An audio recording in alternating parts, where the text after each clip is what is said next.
Yeah. The other question that I had is I noticed you were and essentially it's for those who haven't read the book. The core message is about Hindu-Muslim unity, about looking at ourselves as Indians first. At least that's a message that I got. I'm Yes, assuming that's yes, what you. yes. And I noticed in the structure of the story you were extremely balanced. Mm-hmm. So the bad guys were equally Hindu and Muslim. Mm-hmm. The husband was a Hindu, the wife was. Oh, I'm so sorry. Okay. Okay, sorry. Okay. I shouldn't be. I That's shouldn't the be. suspense Okay. element. Okay. Sorry. Okay. But you maintained a sense of balance. Yes. Okay. Mm-hmm. Through it. But there is a reality that in the past there is. Well, I mean, there were barbarian times. Things which weren't right, which wouldn't be considered right today, were done in history. And frankly, if True. you look at every single community, Yeah. if you go back long enough in history, Right. every single community has been a victim. And frankly, every single community has also done some wrongs. So no one Agree. can say that we were the only nice, Perfect. decent, perfect people. Yes. Every community has done some wrongs and has suffered at the same time as well. Yes. So, what's your take on what's the best way to live now? Should we just ignore the past as troubled times and let's just look at the future, or should you actually try and learn from the past and accept it for what it is, and then Yes, I think move you on? What's your cannot balance? completely ignore the past. Nobody can. I mean, it's part of your history, it's part of who you are. And therefore, definitely, it is you learn from the past and then you try and accept it, and wrongs happen, people make mistakes, or situations arise that certain things don't work out in a fair manner. Things can happen that are unfair. And then you sort of focus on the future. Because if you look at an individual, you would not look at what background, I mean, in the sense what religion he is or what caste he's from. You would look at that person as his education, his ability, his capability, and his talents. I don't believe you should just focus on where he is from in that sense. Absolutely. So it's about the future. Nice thought. Yeah, thank you.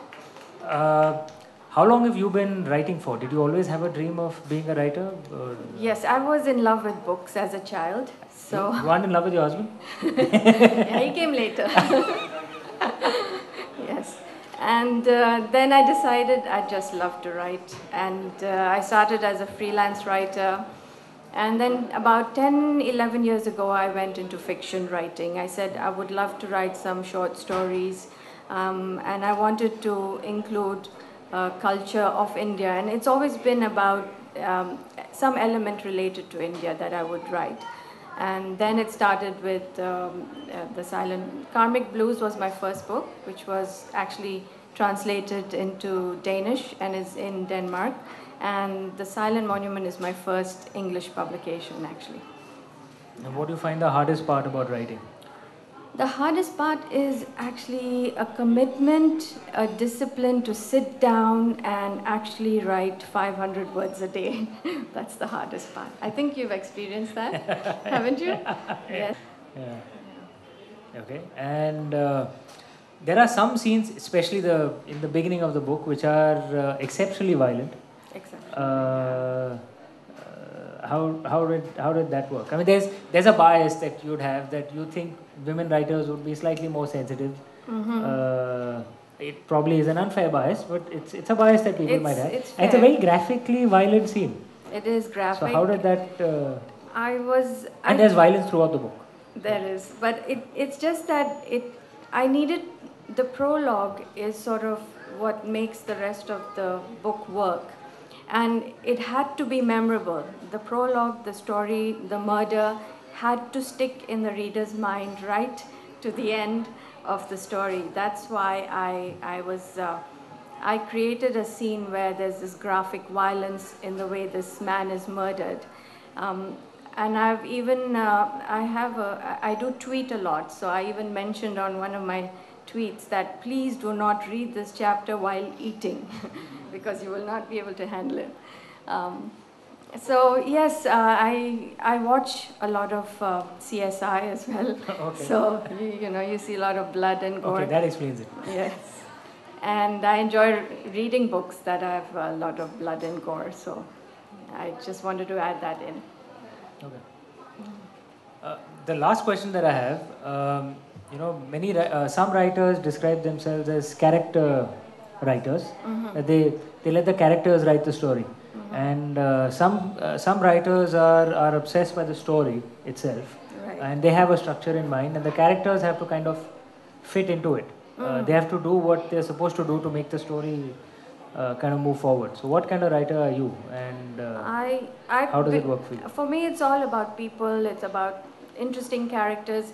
In fact, the Silent Monument came about because I feel that people relate to monuments differently. Like an architect would look at the Taj Mahal and be, in awe of the stunning design or how it was built from the ground up.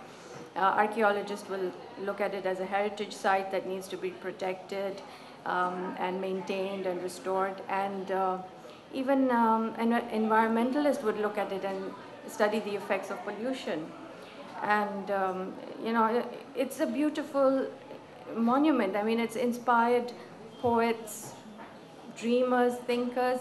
And I feel that all these different kinds of people, I wanted to encompass all these people all these different characters into the storyline.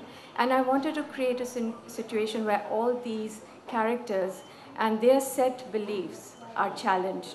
So I believe characters, people make the story. The story goes forward because of these people and their conflicts and how they overcome their conflicts. So that's how it works for me.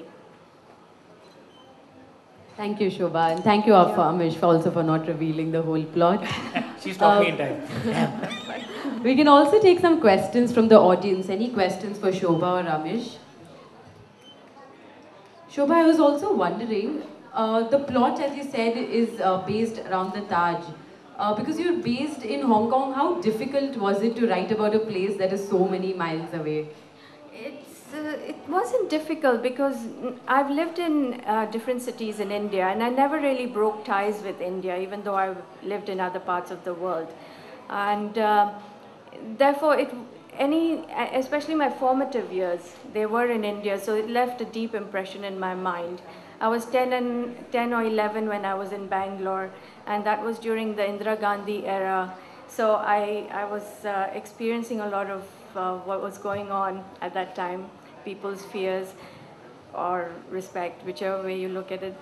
I was also living in Bombay at the time when there was this, for my generation as a teenager, where you would feel this pull from the Western values as well as this traditional values, that tug of war was going on at that time.